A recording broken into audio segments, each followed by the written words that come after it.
Welcome to episode 196 of FBI Retired Case File Review with Jerry Williams. I'm a retired agent on a mission to show the public who the FBI is and what the FBI does through my books, my blog, and my podcast case reviews with former colleagues. Today, we get to speak to retired agent Doug Davis, who served in the FBI for 29 years. His first two assignments right out of new agents training were to the El Paso Division, where he worked mostly interstate theft of stolen property cases, and to the San Juan Division, where he worked bank fraud. Then in 1998, he was transferred to the Sacramento Division, where he worked organized crime, drugs, healthcare fraud, and international terrorism. In 2005, he was named Assistant Legal Attaché, ALAT, to the FBI office in Mexico City, where he was assigned to fugitive and kidnapping matters. In this episode, Doug Davis reviews 5 different fugitive cases, explains the Unlawful Flight to Avoid Prosecution, UFAP process, and the difference in having a fugitive deported or extradited from Mexico back to the United States to face justice. He found the assignment to hunt fugitives in Mexico to be one of his most rewarding assignments. His last assignment before retiring was as the Salt Lake City Division's Chief Division Counsel, where he headed up the office's in-house legal team. But before we get to the interview, just a few things. I want to remind my advanced reader team that this morning, March 18th, I sent out your free advance PDF copy of FBI word search puzzles, fun for armchair detectives. I am so grateful for my small but hopefully mighty advanced reader team. For those of you who are not members of my advanced reader team, don't worry. You'll get an opportunity to get a copy of the new book next week when it comes out on Wednesday, March 25th, which by coincidence is my birthday. I have to admit that when it comes to launching this new book, I haven't done a very good job. I mean, these are crazy times. I'm preparing to put my house on the market this weekend. I just got back from Raleigh where I purchased a new home. I mean, we settled on the offer this evening. I've been so busy that I haven't even put anything on my own website, let alone social media, about the new book. And I really want it to do well. I really need it to do well.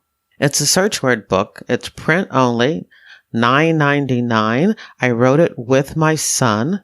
And that's really the main reason that I'm trying to get my butt in gear, because now we've got the coronavirus.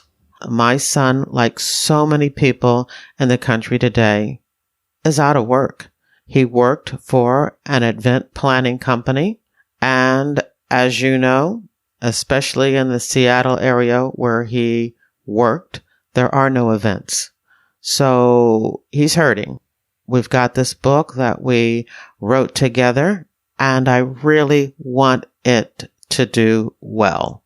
So if you like search word puzzle books, or you know somebody who likes search word puzzle books, then next Wednesday, March 25th, I hope you'll purchase a copy, or 2, or 3. I'll share more information about the book's release with you next week, and of course in my April reader team email. And of course, I want to welcome new listeners. This podcast is all about true crime. But if you're also interested in crime fiction, I want to invite you to join my reader team, where once a month, I keep you up to date on the FBI and books, TV, and movies. When you join my reader team, you get access to my FBI reading resource, which is a colorful list of more than 50 books about the FBI, books written by FBI agents who have been guests on this podcast. Nonfiction, crime fiction, true crime, and memoirs. You can join on my website or use the link in the description of this episode in your podcast app. I want to thank you for your support. Now here's the show. I want to welcome my guest, Doug Davis. Hey, Doug, how are you?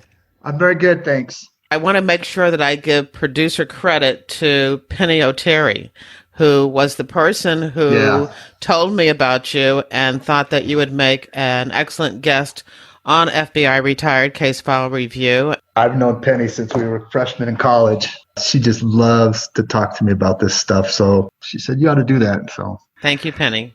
Thank you, Penny. Well, I'm excited to do this because actually in episode 109, I talked to Tony Robledo, who I understand you've worked with in the past, and he also did a series of case reviews about his time hunting fugitives, and it was exciting. So to have another opportunity to be introduced to more fugitive cases is really cool. At the end, we'll talk a little bit about, when you joined the FBI and why you joined the FBI. But if you could tell us right now where you were assigned when you were investigating these cases. Yeah, so I was assigned a full-time assignment at the U.S. Embassy in Mexico City. I did a 5-year tour there from mid-2005 to mid-2010. I worked with Tony Robledo on a couple of cases, too. I'm sure you had lots and lots of fugitive cases that we could talk about today, but you picked 5. And what they have in connection is America's Most Wanted. There may be people listening who have no idea what the TV show America's Most Wanted was all about. Do you mind talking to us about that? Sure. In the late 90s, I believe, and early 2000s, there was a TV show on, I think it was Fox Network, and I believe it came on every Saturday evening. It's called America's Most Wanted. What it would do would be to feature the cases of fugitives throughout the United States who were sought for, usually pretty heinous crimes. So they would feature it, and they would have some, a short film or video of the case and its particulars, and then they would show a picture of the person that was wanted. And often there were people that were caught because somebody recognized them, watched America's Most Wanted and recognized somebody, and then they would provide the information to America's Most Wanted or the local police department. And these particular cases that we're going to talk about today, how did you get them onto America's Most Wanted? So what happens is usually the proponent of putting it on America's Most Wanted is the police agency who initially is, investigating the crime. So I really didn't do anything to get them on to America's Most Wanted. That would be the agency that was looking for them. We're going to talk about a couple one from California, Ohio, Illinois, another one from California, Idaho. So those police agencies that were looking for them would call up America's Most Wanted and propose that they be featured, and America's Most Wanted would accept the people that they felt merited it most.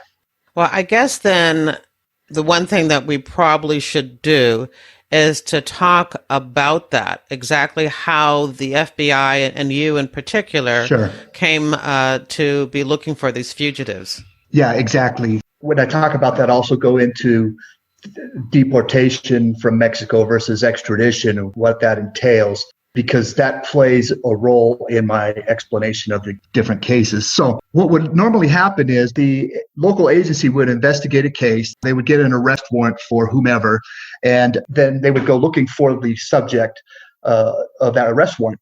What would happen is if they ever encountered indicia that the person had fled interstate, had fled the area to avoid being captured, then they would come to the FBI or to the United States Marshal Service, for that matter.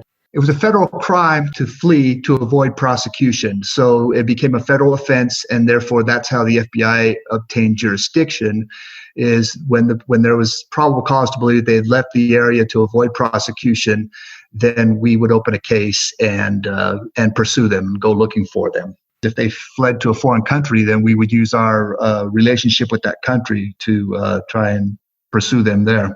And that's where I came in. We would get what it's called a UFAP warrant. That would be obtained by the local FBI office. And then once the local FBI office got the federal warrant for unlawful flight to avoid prosecution, they would send that warrant down to me, any information they had. Then I would try to decide whether we tried to pursue deportation by the Mexican Immigration Authority, or if we needed to try to do it through extradition. Here's how that works. Obviously, deportation works anytime the person is not in the country legally. It's their deportation is very similar to ours. If the person has no right to be there, then the immigration authority can just kick him out of the country. Now, I want to point out that some of these people that helped me with Mexican immigration were pretty brave, because at that time when I was there, it was a crime for an immigration officer to deny even somebody who had the potential right to Mexican citizenship. They may not have exercised it. They may not have gone through the procedures to get their citizenship, but it was a crime for them to deny that person the citizenship if they had any right to claim it. So that had to weigh in our calculation as to what we were going to do. Could you give us an example of that? For example, there were people who I pursued who were born in the United States, raised in the United States, but their parents were born in Mexico and were Mexican citizens. And so their parents left Mexico, came to the United States, had their child, raised the child in the United States, and now that child has committed a crime and fled to Mexico. That child, although in Mexico illegally at the time, had a right to claim Mexican citizenship through their parents. And so if a Mexican immigration official were to deport that person, they could face criminal penalties themselves. So sometimes it was, I had to ask them to be brave and do the right thing, even though they ran the potential of criminal prosecution. So that's deportation. And like I said, I'll get to that, where that comes into play here in a minute. The other way of taking somebody out of Mexico was a formal extradition. And this was an arduous, long legal process. And through the petition for extradition, an arrest warrant would be issued in Mexico by a Mexican court, and the person would be arrested by Mexican officials. And then once they've exhausted all of their, fights of extradition, then at some point the Mexican officials will call me and say, hey, this person is ready to be extradited. And we would go meet the Mexican officials at the airport, and they would turn them over to us, and we'd fly them to the United States. So we would want to use extradition on a Mexican national, or maybe somebody who might be able to claim a right to citizenship. That all had to come into my decision-making process. What's the best way to do this? Do I think that the Mexican officials will go along with the deportation, or do I think that's too risky for them? And are we just going to do an extradition? So that kind of paints the legal part behind removing fugitives from Mexico. If you recall, there was Dog the Bounty Hunter, had a TV show too, and he got into some problems because he just went into Mexico and grabbed a fugitive and took him out. There was no legal means to do that, so basically he was wanted for kidnapping in Mexico. Oh, I do remember that. Right? So that's why we have to make sure that, we have a legal basis to remove somebody so we don't end up just kidnapping them. So with that, you wanted to try to get into some of the individuals who were featured? Yeah, that'd be fantastic. I know that the 5 people that we're going to talk about today, you gave me links to their activities, and I'm telling you, these were some of the most vicious and heinous crimes. So I can't wait to hear about, what happened when you helped to bring them back to justice. Yeah. So let's start off with Alejandro Santana. I want to start off with this because I was in Sacramento in the Sacramento field office when he committed this murder. I had been talking to our, fugitive people, just kind of seeing how we were before I even got the job in Mexico City. I had just been interested in this case because we got to catch this guy, and I knew kind of what we were. I knew the information that we had on him in Mexico before I even went to Mexico. This was just a case that I was interested in, even though I wasn't looking for fugitives at the time in Sacramento. So that being said, when I got the job in Mexico City and I called up, asked them what kind of cases I was going to be working, they said, you're going to be doing fugitives, hunting fugitives. I was like, okay. I vowed, and this was in like January, February of 2005, I vowed I was going to catch this guy, before I left Mexico. It's just a horrible crime. So let's talk about what Alejandro Santana was wanted for. In Sacramento, Alejandro Santana and 3 other guys went to a car dealership to take a test drive of a Camaro. 2 of his friends followed the test drive in another car, and one of his friends got into the car with him and was actually driving the test car. And an employee of the automobile dealership was in the front passenger seat, and Alejandro Santana was in the rear seat behind the car dealership employee. And right in the middle of town, on a business loop of a major freeway, he just shot him right in the back of the head. His wife was pregnant with their first child, and Alejandro Santana shot him in the back of the head. They just pulled over to the side of the freeway, dumped his body out in the middle of the freeway, and just took off. 3 cohorts in the crime were caught relatively quickly and were tried and convicted, but Alejandro Santana made his way to Mexico.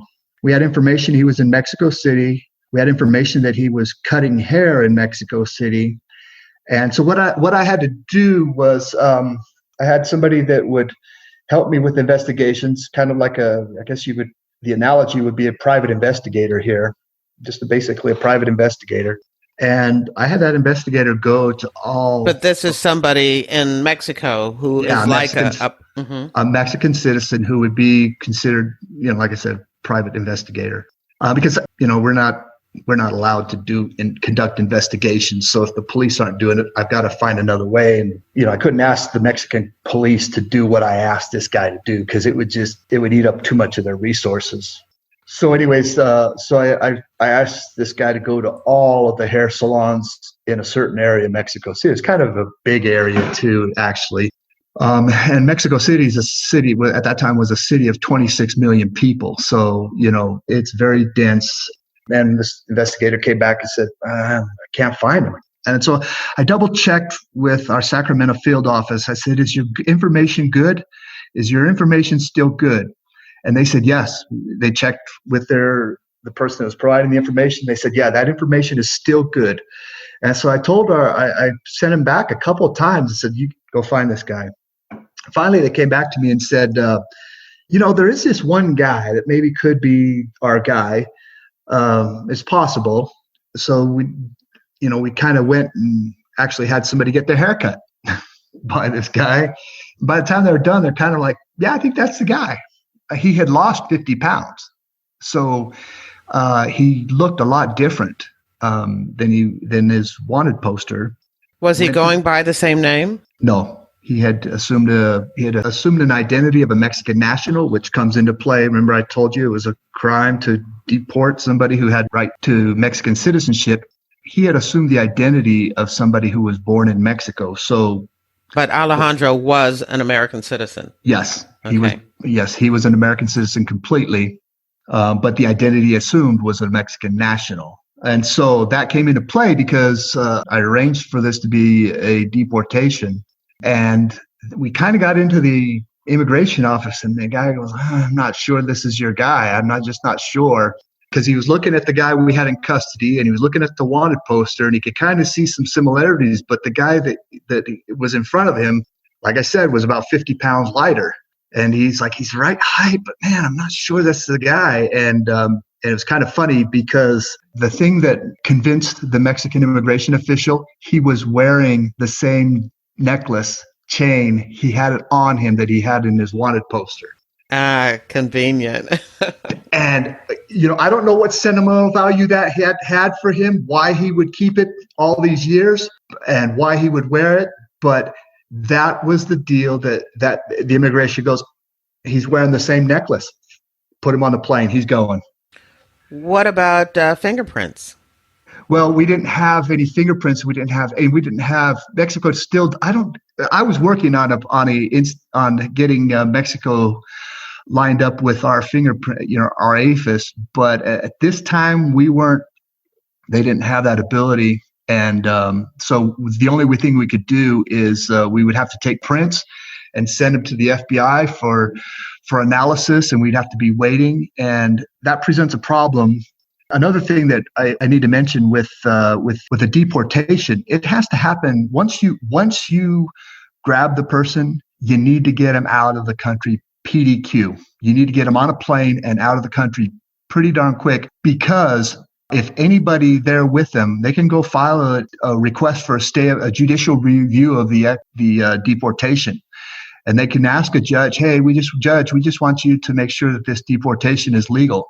And the judge will issue a stay of deportation. And that means they can't issue the deportation order. The Mexican immigration people can't issue the deportation order, which means now the guy knows that I know where he is, who he is, but now he gets to walk away until the judge can review the deportation. So, that's interesting. You can't technically arrest him and detain him. You can only take him into custody for deportation. Deportation. Wow, exactly. interesting. Exactly. And so once you spring the trap, it's got to go like clockwork, and it's got to go happen quickly, or they'll get that stay of deportation order. And then now he walks and he knows where he is. So he'll be in the wind again. So this has to happen quickly. Once you spring the trap, it's got to go smoothly. Or I had some other very tense moments, but this one it was tense with the immigration official because he didn't want to he was worried he was putting his neck on the line to deport Alejandro. But like I said, the thing that put his mind at ease and he signed the deportation order was he was wearing the necklace. So, yeah, nice. Very nice. And another thing was, fortunately for me, the immigration official gave me a copy of the immigration it was basically a duplicate original, we call it. You had two seals. It was a duplicate original of the deportation order, and that came into play. It just so happened that I just kind of filed that away, put it in my briefcase or in my folder on this case. And a couple of years later, they were contesting the deportation. They said we kidnapped him and didn't get the immigration deportation. And so I called the Mexican immigration people, and they're like, "Oh, that case is archived. We don't know where we're going to find that original order." And I was like, "Oh crap! I got to go testify on this case." And man, I need to have that. That would be handy if I could have that. And lo and behold, I went through my file and I found my duplicate of it. And then I walked into court, and they contested the immigration. I said, "Oh, here you go. Here's the copy of the order. Here's my original." The judge goes, "Yeah, okay, this hearing is over." That just kind of shut him up. Yeah. I wish they could all go like that, right? Yeah. It's just, I didn't always get an original of the order of deportation. It just so happened that I had one, and I had it in my file, and I found it when I needed it on this case. Alejandro Santana is now doing life without parole in California. For those listeners who don't understand the UFAP warrant, the Unlawful Flight to Avoid Prosecution warrant, once the FBI works to get that fugitive out of that foreign country and back into the United States, then what happens? Normally, once we have them back and extradited, or however we get them back to the location where they're wanted, they usually just dismiss the unlawful flight to avoid prosecution. They don't prosecute it usually. I have heard of it being actually done, but it's very unusual for them to actually federally prosecute them for that unlawful flight. And so normally we just dismiss it and let them be prosecuted for the original crime. It's a mechanism by the state. Yeah, exactly, by the state. It's a mechanism to give the FBI some jurisdiction, but that's all we want out of it is just jurisdiction. Well, thank goodness for that. I mean, to shoot somebody, a car salesman. You don't know the person. He hasn't made you mad. He didn't do anything, nothing. And like I said, it was incensed that he has a child out there that never knew him now. His wife was pregnant with their baby when he shot him. So it's just horrible. Yeah. Like I said, I was just like, I'm going to catch that guy. I am going to catch that guy. And I did. So what's our next one? Next one would be Neil Newmister. He's wanted out of Ohio. He had also been featured on America's Most Wanted. And so what happened with this one was I got a call from somebody in Acapulco, Mexico. And they said, hey, I met this guy in a bar. He kind of got a little bit drunk and maybe said too much. The person who was providing the information After talking to him in the bar, I went back to the computer and looked him up and found that he was wanted in Ohio for rape. What he did, this is just crazy. Neil Newmister's best friend was married, and Neil's best friend was in the Army. He was away from home on Army duties. Neil Newmister broke into his best friend's house and raped his wife. He put something over her head or taped over her eyes or something, but she just knew him too well. And when she told the police, she goes, I think that the guy that raped me is my husband's best friend. Wow. So they asked Neil, hey, not for nothing, do you want to provide a DNA sample so we can just eliminate you? And he didn't want to. So they're going, oh, okay. That's another clue. That's a clue. Yeah, why wouldn't you want to do that for your best friend and his wife? Yeah. And Neil skedaddled. They didn't know where he was, but eventually they got into his house and found some other things that had his DNA on it and compared it to the rapist and confirmed that it was his DNA. But by the time they got an arrest warrant, Neil was no longer in Ohio. So he's featured on America's Most Wanted. And I don't think that the person who provided us the information saw the episode, but I do believe that that person was able to go onto the internet, and perhaps it was America's Most Wanted's website, but they said they did some computer sniffing and determined that the guy that they met in the bar was wanted in Ohio. So what I did was, again, evaluating what are my options. I just called the Mexican immigration office in Acapulco, said, hey, not for nothing, but do you have any record on this guy, Neil Newmister? And they go, yeah, as a matter of fact, he's applying for resident alien status, what we would call a green card. He was applying for not citizenship, but resident alien status. And he's trying to do it. And I think he was doing it in his true name. And so I kind of just went to Acapulco, ready to, fly him out. And they called him in and said, hey, we need to meet with you on your request for resident alien status. And so they called him into the office for me, and that made it pretty easy, And it was like, yeah, you won't be going home. You're going to be going on a plane to Houston with me today, boy. He didn't have any basis for requesting resident alien status because you can't be a fugitive from justice from the United States and legally request and legally get resident alien status. At the moment they find out that you're wanted, they're going to deny it or revoke it. So so that makes a much clean and easier deportation. Yeah. This one was a lot easier. I had arranged for tickets on a flight to Houston, and he got on the flight to Houston with me. This one was kind of funny because he didn't know me from Adam, and I just got on because according to the Mexican immigration, he was just being deported. You just can't be here. And I purchased the ticket, bought a ticket right next to him on the plane. I think we got up in the air. I think we got at cruising altitude, and I was like, I'm going to call this. We're close enough to the U.S. border. And I just said, Mr. Newmister, I showed him my ID, and I said, yeah, you're under arrest. Most of the flight, I was just some guy that was sitting next to him. That was the condition that Mexican immigration official put on me, because they said, you can't put handcuffs on him here in Mexico because it's just an administrative kicking him out of the country. Wow, that is really fascinating. So you're accompanying somebody that you're going to place under arrest as soon as they get out of Mexican territory, but they have no idea. He had no idea. All he knew was that he was being deported to Houston. I take it there was somebody waiting for you when you got to Houston. Yeah, I had arranged. We had an RA in the Houston airport, so we did this often. Lots of people did it often. From Mexico City to Houston was just a little over an hour, I think, less than 2-hour flight. And so that's the place where we tried to take most of them, especially if we're going to be doing a deportation. Yeah, and I guess it's a good time to explain that there's usually an agent or more assigned to every airport, at least in the major cities. Yeah, yeah. I know Los Angeles has an FBI office in the airport, and Houston has an FBI office in the airport. But most all major airports have somebody designated as the airport, at least the airport liaison. Right, I know. In Philly, that definitely is the case. Yeah. And those poor guys, because things can happen at any time of the day, all hours, and over the weekend, so they're very busy. I had a very good relationship with our people in Houston because I provided a lot of business for them over the time I was there. You probably said this, but where did Neil Newmister, where did he actually commit his crime? He was in Ohio. Okay, that's right. You did say so. So he was eventually extradited from Texas to Ohio. Where he stood trial for the rape of his quote unquote best friend's wife. Yeah. Right, exactly. Wow. Exactly. Of all people, come on. I know. Come on.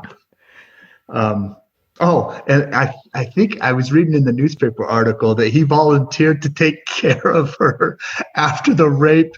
Well, you can come stay with me. I'll take care of you. She's like, no, I don't think so. Oh, so if she had not recognized him, she may have reached out to him for support when he was actually the person who had raped her. Now, yeah, that's diabolical. That is really diabolical. Yep. So the next one we ought to talk about, I think, is Peter Homerson. Peter Homerson was wanted out of suburb of Chicago for the murder of a couple people. They were in their 70s at the time. He had been doing some glass work on their house on the day that they were killed and burned the house down. They were a very, very wealthy couple, had some very expensive artwork in the house. We're not sure if that artwork made its way to Mexico or what happened to it, but he killed him and burned down the house. Shortly thereafter, he fled to Mexico, and he was gone. He was missing for 9 years. He was featured on America's Most Wanted, and two people independent of each other called the America's Most Wanted tip line right there on the TV show and said, yeah, we were just in Ixtapa, Mexico a few weeks ago, and we ate at that guy's restaurant. Apparently, he would go out to the tourists because he spoke English and he'd try to, solicit business. He would get out in the public and invite people to come eat at the restaurant. He was basically get out there and expose himself to the Americans and English-speaking visitors. And unfortunately for him, two of them said, yeah. And when I got you get two independent people saying that this, and the information was exactly the same. The restaurant was called La Yarda, which means the yard. I was like, okay, this sounds like it's pretty good information. Two independent people are saying this guy was there. Yeah. So during the 9 years that he was loose, he went down to Mexico and opened a restaurant? Yep. He and his new wife. He had his his wife, while he was in Chicago, I guess said she drove him to the border and kissed him goodbye and knew she'd probably never see him again. So shortly thereafter, found a Mexican wife, married her, but under a false name, and he never got divorced from the previous wife. I think she eventually did. But at the time, I think he was still married to somebody else. So the validity of that marriage would be dubious. I'll explain why that's relevant here in a minute. I sent my investigator. He had a very distinctive, he had a couple of tattoos. So I said, hey, just go have lunch at this restaurant and tell me if you see the guy with the tattoos. Came back and it's like, I'm telling you, that's the guy, but he doesn't have any tattoos. But it's the guy. And he has scars right where the tattoos used to be. I was like, okay, well. So he had pretty good indication. Like I said, I have two people from the America's Most Wanted independently saying, I have an investigator saying, yeah, he's missing the tattoos, but he's got scars. And yeah, that's the guy. So I went down there to meet with the Mexican immigration officials, and I just kind of walked by the restaurant and I go, yeah, that's the guy. And a very distinctive mustache, and he hadn't shaved it. In 9 years. Or maybe he did shave it initially and then just grew it back when nobody... Well, the irony of this, he had changed the color of his hair. He had blonde. He made it a lot lighter, blonded, but he didn't shave the mustache. And it was very prominent. It was very distinctive. And so that wasn't hard either because he looked exactly the same. He didn't change his appearance. He only looked blonder, and Mexican immigration officials had no trouble saying, yeah, that's the guy that's wanted. The part where it gets hairy was that the wife, he's married now to a Mexican citizen, and if that marriage is legal, then he would have a right to citizenship through the wife. So I had, again, convinced. Oh, my goodness. It gets complicated, doesn't it? It gets very complicated. So I had to persuade this one that marriage is a sham because he's married in Ohio. He can't be legally married here. And, oh, by the way, he's married under another name. He's assumed another identity, and you and I can both see that this is the guy. This one got complicated really fast because, like I said, we sprung the trap. We grabbed him. Now he needs to be deported. So we run to the airport in Acapulco. I get the tickets, and we go to get on the plane. And the pilot refuses to let us carry a dangerous fugitive on the plane. So now I'm stuck because that's the last flight that's going to go to the United States for that day. And this one is really throwing a wrench in my. Remember, I told you this needs to happen like clockwork. Right. And I just missed the last flight to the United States. Was the difference because you were not able to handcuff him? Yep. Okay. Well, no, because I wasn't armed. I couldn't carry a firearm into the airport in Mexico. So I can't get on a plane with a firearm, and I'm have a dangerous fugitive, wanted for a double homicide. I couldn't dispute that. Dangerous. So the captain just said, he's not getting on my plane. Sorry. Don't know what you're going to do. And I was like, look, this guy's been on the lam for 9 years, and you may just totally screw me. He may be on the lam for another 9 years. And the captain just said, sorry, he's not getting on my plane. What do you do? So he didn't get on the plane. And, remember I told you he's married. And if that wife had run to an attorney and gotten a stay of deportation, I would have been frustrated because that he would have been gone. But fortunately, she didn't. I don't know why. Don't know. Maybe she just didn't know. And we just flew him to Mexico City the next day. And I got on a plane in Mexico City. I knew there were. I don't want to diss on any airlines, but I knew certain airlines which ones I could and which ones I couldn't. So I knew that if I got him to Mexico City, I could get on a plane to the United States with him. So what did you use to go to Mexico City? Small plane? Yeah, I could get to Mexico City on an airline that would let us transport him without weapons. And so I just used a different airline and took him to Mexico City first. So he had to spend the night in the immigration detention center, sent him to Mexico City the next day. And from Mexico City, I could get to the United States. I can see where your frustration is, because it sounds like in every situation, it's going to be the same. You're not going to be armed, and under the policy, they're not going to be handcuffed. Yep. But some say yes, and some say no. Yep. Some say yes, some say no. And I knew which ones I knew at that time, which airlines I could work with and which ones usually wouldn't. And so that, these are just the nuances. You start learning the nuances. You start learning how to play the game better. But at this one, I was really just lucky. I was really just lucky that the wife wanted to spend time with him at the immigration place and not run to an attorney to get a stay of deportation.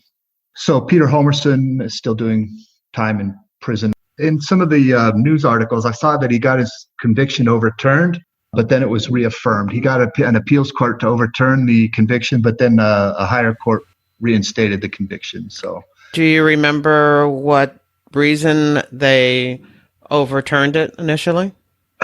No, I can't remember at all. I've read it, but I can't remember why. Okay. And you did give me links to newspaper articles, and so all of those links I will make sure are included in the show notes for this episode. So if anybody is curious, like I am, then they can just check afterwards and read about that. Yeah. That's Peter Homerson. I got him back. We finally got him to Houston, and from there I think he fought extradition to Illinois, but ultimately he was extradited from Texas to Illinois, and he's still in prison now. So that would bring us to Gary Lasher. Gary Lasher was another one that was featured on America's Most Wanted, although I don't think the TV show played a huge portion of how we caught him. We basically caught him because we knew we figured out an online persona that he was using, an online moniker he was using. This was in Cancun, near Cancun. But let me go into what he was wanted for first. So Gary Lasher was from Arizona, and at some point his wife found a video of him molesting he had taken and made a video of him molesting a 9-year-old girl, and his wife found it and took it to the authorities, and an arrest warrant was issued and all kinds of stuff. But also the wife left him.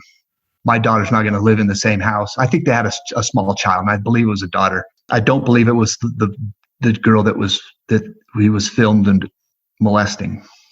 Gary Lasher wanted to find out where his wife was. I think she was in some type of abused woman woman's shelter. Yeah. And he just had no idea where she was. So Gary drove all the way to California to ask his mother-in-law where her daughter was. When he showed up at the house, he beat her up, knocked her out. And, when she wouldn't tell him anything, he beat her up and knocked her out, put her in the trunk of her car and was driving her somewhere. She comes to, kicks out the taillight and starts flagging traffic. She's waving out the little hole where the taillight is, waving for traffic. And that's not, I don't know, somebody waves to him and, points to his trunk as opposed to calling the police or anything. They just notify him, hey, you got somebody in your trunk. Oh, like he didn't know that. Like he didn't know, yeah. Oh, my goodness. So he stops, opens the trunk, knocks her out again, brings her unconscious and slams the trunk lid. And only this time he slammed it so hard it didn't latch. So he continues on, and at some point he gets off the freeway, and I believe he stops at a stoplight coming off the freeway, and she used that opportunity to bail out. Wow. The trunk. And I'm convinced that Gary was going to kill her. Why else do you put her in a trunk and drive her from her house? Oh, yeah. Where's he taking her? I think he was going to get her away from her house, and then if she didn't tell him where his wife was, he was going to kill her. That's just me. I have to say that the whole thing of her being in the trunk and having the presence to kick out the taillights and then try to attract someone, of course, it didn't work out the way she thought. Right. But, that is ingenious. I think a lot of people would not realize that would be the thing to do. And also, just in case there's someone listening and they don't realize it, that at least in the newer model cars, there's actually a latch in the trunk. In the car where you can get the trunk to open. Yeah. And they're glow in the dark. So if they open it up, put you in there and close it, it will glow in the dark for a few minutes at least, so you can get a hold of it. So but apparently they didn't have that in this vehicle. So but what she did do was just ingenious. Kudos to her. So Gary's on the lam. We don't have any idea where he is, but like I said, our investigation, we figured out an online persona. We figured out he's down in Cancun. He gives kite surfing lessons, and kite surfing is like, you have the wind. It's like sailing on a surfboard, kind of like. It looks more like a parachute surfing. You hold a parachute and the wind takes you and you surf around. So he was given those lessons, and we had somebody arrange to get a lesson. And I went with Mexican immigration officials because Gary had no basis for claiming citizenship. So we scooped him up, took him to the local immigration office in Cancun, and processed him for deportation. Somewhere along the way, I had a better relationship with our immigration people in Cancun, and I just told him, I identified myself to him, and I said, you're going to be going back to the United States today with me. And he told me straight up, he goes, I'm not going back to the United States with you today. I was like, well, really? Okay. How's that going to work? He told me, when you get me on that plane, I'm going to raise so much hell on the plane that the pilot's going to get me off the plane. I was like, thanks for notifying me. I appreciate that a lot. I called my office in Mexico City, and they went to the DEA and said, hey, DEA, could you do us a favor and fly this fugitive back to McAllen, Texas for us? And they go, yeah, we need flying time. Yeah, we can do that. So they flew the DEA plane to Cancun and put this guy on the plane. And, they had like the Hannibal Lecter kind of situation because, he had his face covered so he couldn't spit. He got a special ride. Wow. And if he had just kept his plan to himself, it might have worked. It might have worked. Yep. Wow. It might have worked, but he told me so. Okay. Like you were going to let it happen. Right. Now, I do have to say that I didn't get to go on the plane with him. So he was right. You're not going to take me back today. So in certain sense, he was right. I didn't get to take him back. But he did get a flight courtesy of the DEA. Yep. So wow. DEA took him back. And I was happy. It's like, hey, you guys can get to know him really well on that plane. They were happy to do it for us. Their pilots needed some flying time. So I thought that was really good of the DEA to, on the spur of the moment, get in the plane, fly over to Cancun and pick him up and take him to account. I thanked them a lot. Yeah, Gary Lasher, what a piece of work. What a piece of work. So I don't know if he's still in prison or not. I couldn't tell. But he was going to spend a long time in prison, though. He was from Arizona, but he was really wanted out of California, and he still had to go back. Once he served his time for kidnapping in California, he was going to go face the child molestation charges in Arizona. So he's probably still in jail someplace. These are some really, really bad guys. Before you do the last one, is it still as easy for American citizens to disappear into Mexico? I will tell you, one of the first fugitives that I caught him in Cancun too, because that's apparently where Americans like to go when when you're going to flee to Mexico, you got to go on the white sandy beaches of Cancun. But this guy told me, he goes, it's hard to be a fugitive in Mexico. He said, it's hard. It's expensive because everybody, if you're going to stay free, you're going to be paying a lot of people, and it gets bigger. The pool of people that you have to pay off gets bigger and bigger all the time. So he said it's really tough to be a fugitive in Mexico. He couldn't just pretend that he was, a tourist? Eventually, people are going to figure it out. He tried to just, but again, you got to have a place to stay, and how are you going to do that? And people figure it out. It gets difficult. And then as first time somebody figures it out, then you're going to be paying through the nose. One of my mottos is that, chasing fugitives, they have to be lucky every day. I just have to be lucky one day. I like that a lot. There were times where we went to go get somebody and we just missed them, and so, okay, well, I just missed them. So we'll figure it out and we'll go get them later, and they have to be lucky every damn day of their life. And I just got to be lucky once. So with that, let's talk about the top 10. The one I went down there to get was Alejandro Santana, and I had him within a few months. So I was like, oh man, I feel like I've done my duty.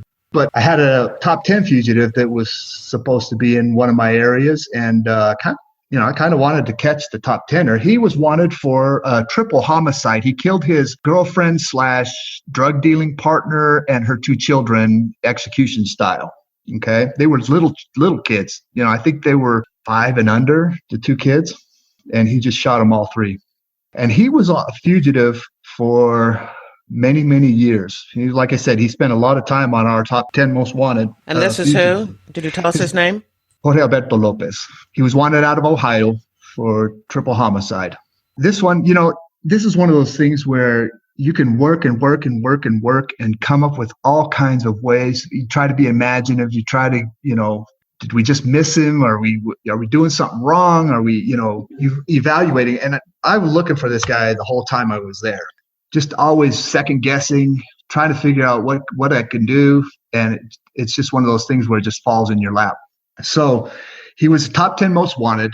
And when you're on the FBI's top 10 most wanted, there is a reward of at least $100,000. So information that leads directly to the capture of a top 10 fugitive can be quite lucrative. And I indeed actually paid somebody $100,000 in Mexican pesos in cash for this guy eventually. Trying to think how much information I want to give. But the person that finally, and they actually called the U.S. Marshal Service, and because it was top 10, the U.S. Marshal Service called us, and I went to Ixtapa. Remember, we caught Peter Homerson in Ixtapa, right? Well, this was in a town. It's called Zihuatanejo, and it's just next to. It's the same airport, and it's right near Ixtapa. But before I got on the plane, I talked to him and I said, "How sure are you that this is the guy?" And I was like, they had spent a lot of time together, so I was pretty convinced that this is the informant or the source who is telling you he's there. Mm-hmm. Yeah, because before I get on the plane, I wanted to, do I expedite this, or do I just throw this in my to-do bag to-do bag. And when I get up there, usually when I flew to some city, I had multiple things to do because you're not going to fly, because then I'd have to come back next week to do it. So you want to kind of accumulate a little bit of work to do so to make it worth it. So I wanted to know how much should this be like, get on this plane right now? Or, when you get up here, maybe go check this out. The person kind of told me the degree to which they had spent time with this guy. And I said, okay, yeah. And you're saying that this is the guy, and no doubt about it. Okay. So I got on the plane that day, went with the U.S. Marshal Service person, and went to the Mexican officials. And now, remember, this guy is a Mexican citizen. He was from Mexico. He was born there. He came to the United States, committed a crime, went back. So it's going to be an extradition. I had to make sure that we had the extradition warrant available. So, it took a little bit of coordination but we got on the plane the next day, and we went to that place, talked to the person who was providing the information, and said, yeah. So what he was doing to make a living, he would go to the city landfill or the dump, and he would pick up metal out of the trash, load it in a truck, and drive it to a metal recycling place. And I knew the route that he was going to take. And I knew it well because I spent some time in Ixtapa. That was a place that I knew and I knew well. And I knew that there was a spot on the road where he would have to slow down and I would be able to get a decent look. And I kind of knew what the truck looked like. So I went up there. I told the Mexican officials, hey, we had a radio or cell phone. I can't remember which. I think we had a radio. I think they actually gave me a radio. So I just sat there and watched every car go by for, maybe an hour or so. And there he comes. Here he comes. And I got a good view of him, and I knew right then and there. From just watching him on the road, he had the window down, and I saw him. I was like, "Yeah, that's him." I told him, "Hey, he's coming. Here he is," and it is him. That's when I started to get kind of excited because we're going to catch a top 10 fugitive. And so down later on, the Mexican police pulled him over, did a traffic stop. Yeah, they just pulled him out because there was no question. They had the wanted poster too, and they're like, "Yeah, this is him." So they arrested him, and that one went kind of easy. Then the extradition process took a while. But yeah, that's what I wanted to ask you about. But at least this time, he's actually in custody the whole time, based on the warrant from the United States. Is that how it works? Yeah, it's a long legal process. Basically, you have to take your probable cause, the basis of your probable cause, and you have to translate it into Spanish. You have to get all your evidence together that would establish probable cause, for the judge to hold somebody here in the United States. So the attorney has to get that all translated. Then they have to send it down through our treaty, extradition treaty that we'll have with them. Then they'll take that to the court that handles those types of things. And that court, a Mexican court, will issue an arrest warrant. And I had to make sure that arrest warrant was in place. And I had done that many months earlier just to make sure that, if we come across this, we have the basis to hold him the whole time. And so I think he spent about a year in Mexican prison. Oh, wow. It takes that long for the extradition process? It could take longer. I had somebody, I felt bad because we extradited them. They had fought extradition. They had fought it vehemently all the way, and they came back and the judge gave them time served. They served all of their time for the crime in a Mexican prison, which is horrible. I guess that means you shouldn't fight it. I was just like, why would you fight this? Once you spend 3 or 4 years fighting extradition on a low level, if it's a murder, well then, yeah, but they spent, I think it was 4 years fighting extradition. Finally, they're extradited, and the judge gave them time served. Wow. Go home. Wow. So anyways, Jorge Alberto Lopez, I think he's got 3 consecutive life terms, so he's never going to get out of prison. I think he actually said he wouldn't fight extradition if they would promise him he wouldn't face the death penalty, but that's part of the extradition treaty anyways. He didn't he negotiated something that was already available. Well, that's interesting. All right. I do want to ask you a couple of questions, and one of them is, you mentioned the marshals, and I know that the marshals, one of their responsibilities is also, to hunt for fugitives. Yeah. And so could you tell everyone, you explained how in this particular situation, the marshals said, hey, FBI, I know he's one of your top 10. And, there was no negotiation really. They just said, here's your guy, go for him. But I do know in some situations, the FBI and the Marshal Service may be looking for the same person. Yeah, so that comes up often. The Mexicans would always ask me that. I don't understand. Why do you sometimes visit the Marshal Service? It's simply because, well, what it boils down to is when an agency wants to request a UFAP, unlawful flight to avoid prosecution. It's a federal offense, remember, but it gives the Marshal Service couldn't have the jurisdiction and the FBI can have the jurisdiction. So it just comes down to when the local agency gets the arrest warrant and determines that the person has left the area, do they go to the FBI for assistance or do they go to the Marshal Service for assistance? And like I said, ultimately, usually it's we try to, if they went to the Marshal Service to get the UFAP, we kind of let the Marshal Service take care of it. And they kind of did the same thing here. They called me and said, hey, this is yours. But they asked me if they could send one of their people to help, and I needed help. So yeah, of course. That just cuts down on the number of people that we need to send. So we had limited resources too. So I'm more than happy to have them come along. So it just really comes down to who does the local agency go to when they figure out that the person has left the area to get that unlawful flight to avoid prosecution warrant. So I can tell just by how you're telling us, reviewing these cases, that this was really something exciting for you. And you had mentioned that you had not really worked fugitive cases before you went to Mexico. So after your 5 years there, did you get to continue hunting down fugitives? No, because my whole job changed completely when I left Mexico, because I took the job as the House Counsel. I'm an attorney. I'm a licensed attorney in California. And so I took the job of Chief Division Counsel in the Salt Lake City Division, where I retired from. Oh my goodness! So you went from running down and in Mexico hunting fugitives to sitting behind a desk. Giving people advice on legal issues. Wow. So yeah. And you did that because you're from Utah, from Salt Lake City. I grew up in Arizona. I wanted, I'm a licensed attorney. I thought maybe I should probably try to do some legal stuff if I want to do practice law after I retire. So I thought it would be a good way to get some legal experience, not just have the law degree and the bar card in my back pocket, but have actually done something in the legal field. I just felt it would round me out for a retirement job too. So I decided to take a legal job as opposed to going back and doing funner stuff, maybe. Well, I do want to next ask you just to give us a brief rundown of your career. But one last question I have to ask you. There's a brand new show on TV called Most Wanted, and it's supposed to be about an FBI task force team that hunts down dangerous fugitives. Have you had a chance to watch it? No, I haven't. No. I wanted to ask you what you thought about it.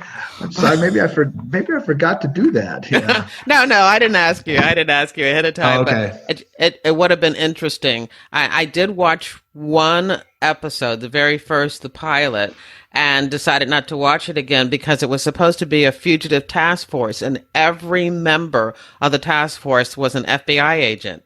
And I thought, well, if they can't even get that right.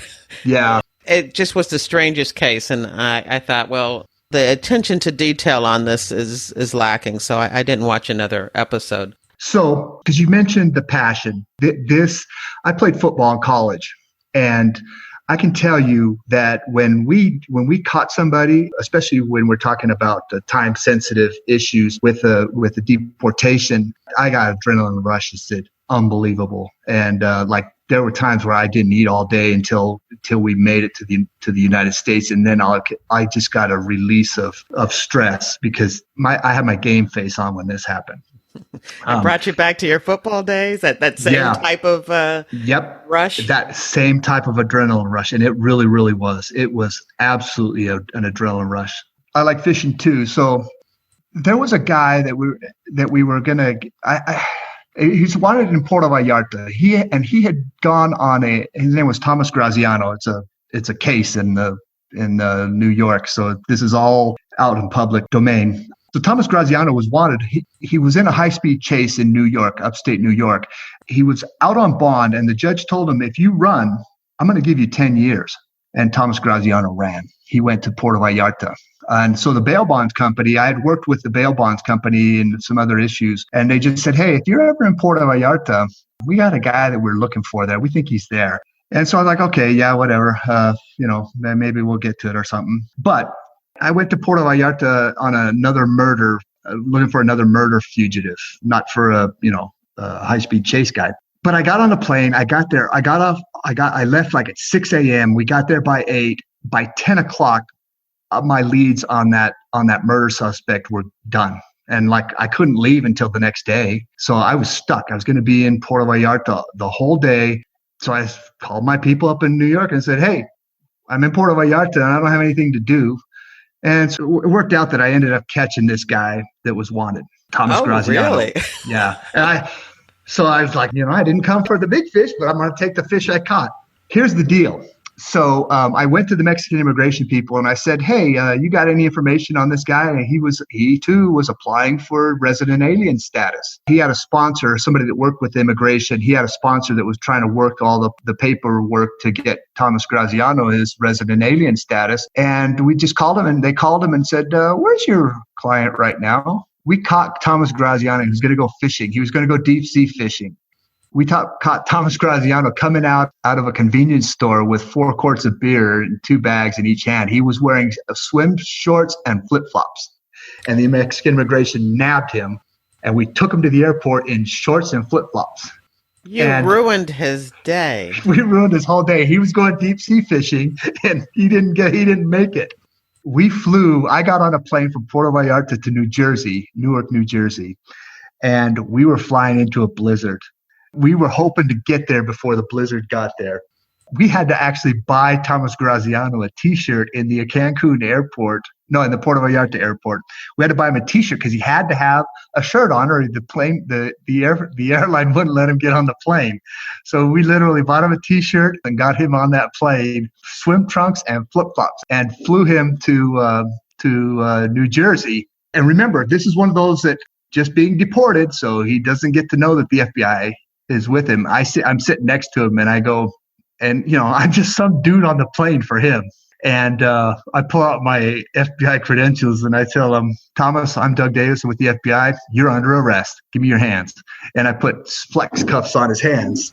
He was sitting there talking to me, and he goes, why is the FBI looking for me in Puerto Vallarta? And I told him, I go, well, I didn't exactly go to Puerto Vallarta looking for you, but I ran out of things to do.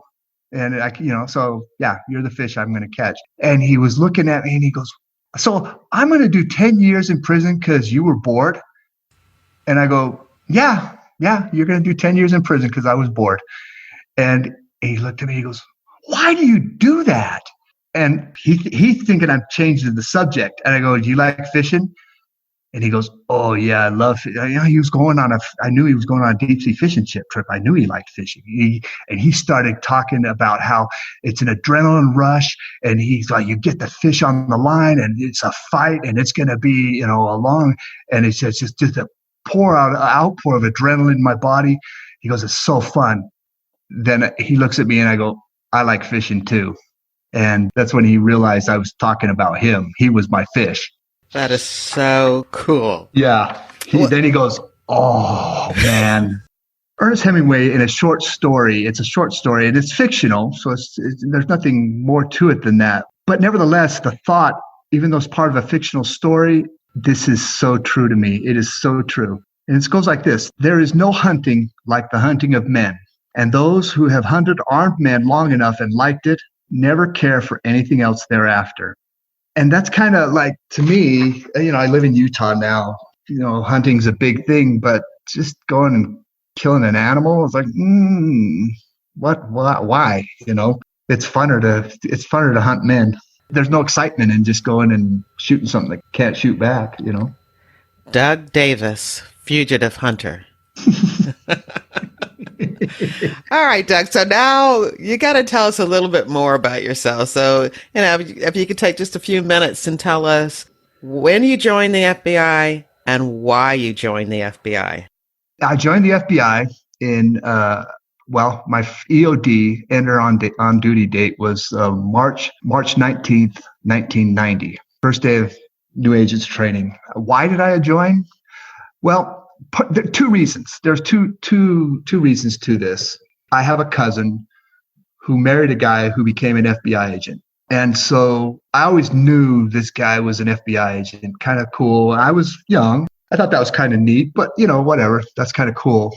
But when I graduated from college, it's time to figure out, okay, well, now what am I going to do with my life? What do I want to do? I graduated with a degree in business, but I wasn't really enthusiastic about that, but whatever. I don't know what I want to do yet. But my aunt, who was the mother-in-law of this guy who was an FBI agent, he and my cousin had long since divorced, but nevertheless, my aunt had come to visit and she goes, "So what are you looking for?"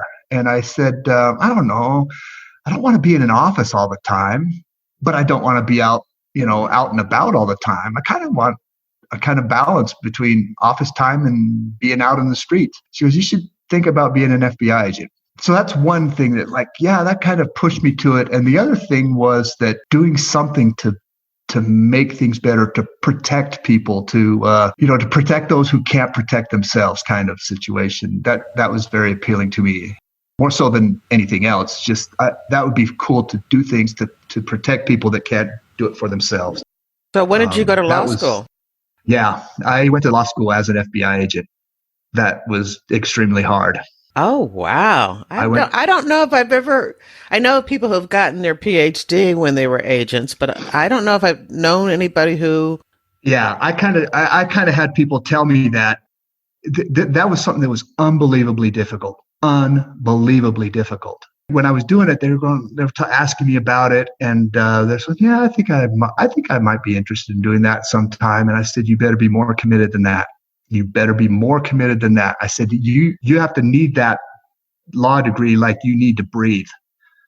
I mean, you know what I'm saying? It was so hard that I had to have just a bulldog tenacity to be able to do both. But why? Why did you think you needed it? Well, I didn't think I needed it. I wanted it before I wanted to go to law school before I joined the FBI, but I kind of needed a job because I was married and had at least had a kid on the way. I had one kid and one kid on the way. I felt like it was unfinished business. It's just one of those things where I said, you know what? I want to get that. I don't care. I want to get it. I'll do what it takes. Here's what my day looked like. Monday, I would go to work on Monday. I try to get there 7:00, but I had to be at the law school by 6 p.m. And then I would go to class till at least 9:00, and then I would have to go home, and I usually had to do some homework. I would not see my kids. Once they went to bed Sunday night, I didn't see them till Friday night. And then on Saturday, all day Saturday and all day Sunday, I was in the library studying. That was the time commitment. I did not do anything other than work and school for basically 4 years. Wow. It was unbelievably difficult. And the stress of going to law school is just like you go to class all semester and you take one final and that's it. When you're putting that much time and effort and money into something and you get one chance to pass a class, extremely stressful. So it was just very difficult to try and be an agent and go to law school. So you ended your career as the legal counsel for the Salt Lake City FBI office. Yeah. Okay. And so when you retired, I take it you did something else with your law degree? Not yet. So remember, I don't want to move anymore. I've moved a lot throughout my career, and I don't want to move anymore. And I have the unfortunate situation where I have my law license in California. And California has no reciprocity with Utah. So you're going to have to take the bar. I will have to, if I want to practice law here in Utah, I will have to take the Utah bar exam. And I said maybe next February, maybe. So. Hey, let me ask a question that I should have asked earlier, and I'm sure people want to know. The 5 years that you spent in Mexico, was your family with you? Yes. Yeah. Okay. Yeah, that's an accompanied post. I definitely wouldn't have done it if I couldn't take the family. I was offered a job in Afghanistan, a promotion. I was offered a job in Afghanistan. It's like, that's an unaccompanied post, right? I'm not going to do that. Not when you have kids, because I just wasn't going to do that. There's a lot of people that did. I admire, more power to you, that would go do those types of assignments. But I just wasn't, because I only get 18 years with my kids. And if I miss one of those years because I'm off doing other things, I just didn't want to. So what are you doing now? Well, I've got a lot of maintenance to do on my home. So I'm taking care of my house and cooking dinner tonight. So, oh, good for you. So when did you retire? Last September 30th. Okay, so it hasn't been too long. Yeah. Okay. Yeah. All right, you had time. Yeah, you deserve some time. Yeah.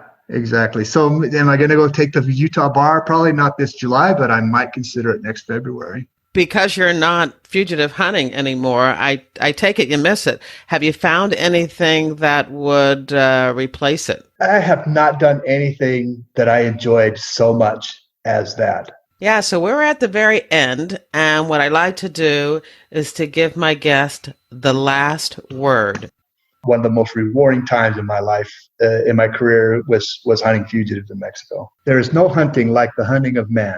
And those who have hunted armed men long enough and liked it never care for anything else thereafter. My daughter actually got this engraved in wood for me for Christmas one time. It was so fun to do that stuff. But that doesn't mean that I didn't find great meaning in helping people, giving legal advice, trying to make sure that the cases are solid, making sure that we're following the law, that we're following the Constitution, that we're following policy, that we're not doing stuff that's going to end up blowing up in our face. That was my job as the Chief Division Counsel, was to just make sure that our cases stayed solid. Like our director Chris Ray was saying, do the right thing in the right way. And that's the end of the interview. At jerrywilliams.com, you'll find a photo of Doug Davis, and there's links to lots of articles about each one of these fugitive cases. I hope you enjoyed the interview and that you'll share it with your friends, family, and associates. If they're not sure how to listen to a podcast, have them read the post on my website, How to Listen to a Podcast. And subscribe to FBI Retired Case File Review on Apple Podcasts, Google Podcasts, Spotify, or your favorite podcast app. I would love it if you also check out my books. My nonfiction, FBI Myths and Misconceptions, a manual for armchair detectives, which goes through 20 cliches and misconceptions about the FBI in books, TV, and movies. And there's also my Philadelphia FBI Corruption Squad crime series. All of my books are available wherever books are sold. Please consider leaving a review. Reviews help readers find good books. Thank you for listening to the very end, and I hope you come back again for another episode of FBI Retired Case File Review with Jerry Williams. Thank you.